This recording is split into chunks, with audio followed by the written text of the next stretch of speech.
माननीय मुख्यमंत्री एकनाथ शिंदे साहेब यांना मुख्यमंत्रीपदी जाहीर करतील असा आम्हाला ठाम विश्वास आहे।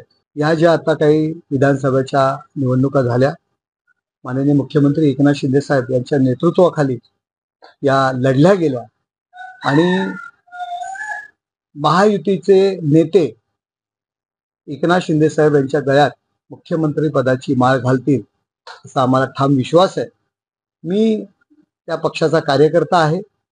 माझ्या पक्षाचे नेते एकनाथ शिंदे साहेब आहेत आणि कार्यकर्ता म्हणून मला असं वाटतं की माझा नेता मुख्यमंत्री व्हावा, एकनाथ शिंदे साहेब हे मुख्यमंत्री व्हावे असं मला हे प्रामाणिकपणे वाटतंय। बिहारमध्ये ज्या पद्धतीने नितीश कुमार यांच्या गळ्यात मुख्यमंत्र्यांची माळ घातली गेली, त्यांची संख्या कमी होती तरी सुद्धा त्यांना मुख्यमंत्रीपद महायुतीने, लोकशाही आघाडी सरकारने, एनडीएने त्यांच्या गळ्यात त्या पद्धतीने माळ घातली। त्याच पद्धतीने माननीय मुख्यमंत्री एकनाथ शिंदे साहेब यांना मुख्यमंत्रीपदी जाहीर करतील असा आम्हाला ठाम विश्वास आहे।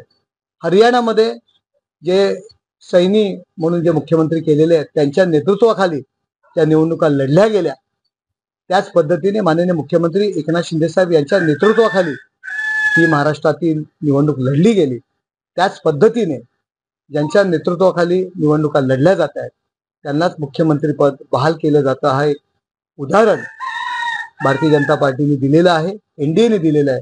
हेच पॅटर्न आमच्या महाराष्ट्रात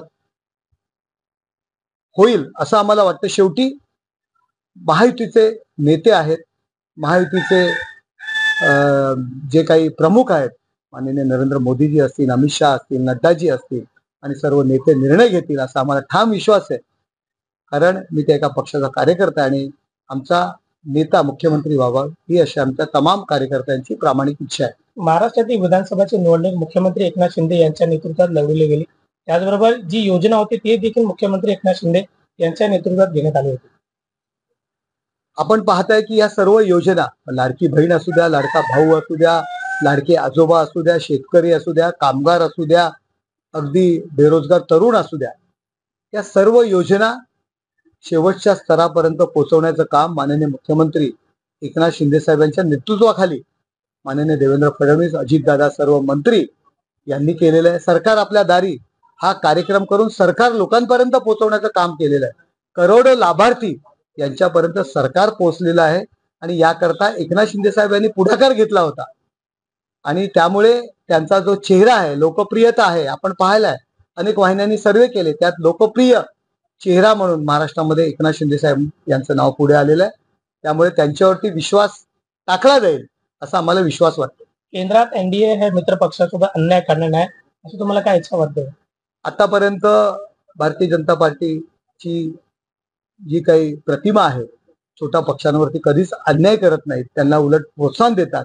ज्या पद्धतीने आतापर्यंत नरेंद्र मोदी साहेब, अमित शहा, नड्डाजी आणि केंद्र सरकार यांनी महाराष्ट्रावर प्रेम केलं, एकनाथ शिंदे साहेबांच्या नेतृत्वावर प्रेम केलं, त्याच पद्धतीने आताही तशाच पद्धतीने प्रेम करतील।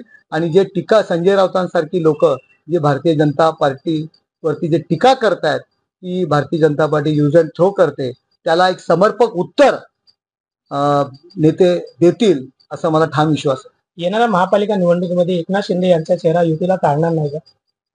नक्कीच शिंदे साहेब शेवटच्या स्तरापर्यंत काम करतात, लोकांमध्ये मिसळून जातात। एक चीफ मिनिस्टर नव्हे तर कॉमन मॅन, सीएमचा अर्थ कॉमन मॅन म्हणून त्यांनी महाराष्ट्रामध्ये प्रस्थापित केलेला आहे। त्यामुळे येणाऱ्या महानगरपालिका असतील, नगरपालिका असतील, जिल्हा परिषद निवडणुकांमध्ये एकनाथ शिंदे साहेबांचा चेहरा या युतीला पोषक असेल। युतीच्या विजयाकरता, शिक्कामोर्तब करण्याकरता नक्कीच तो चेहरा आवश्यक आहे। एबीपी माझा, उघडा डोळे बघा नीट।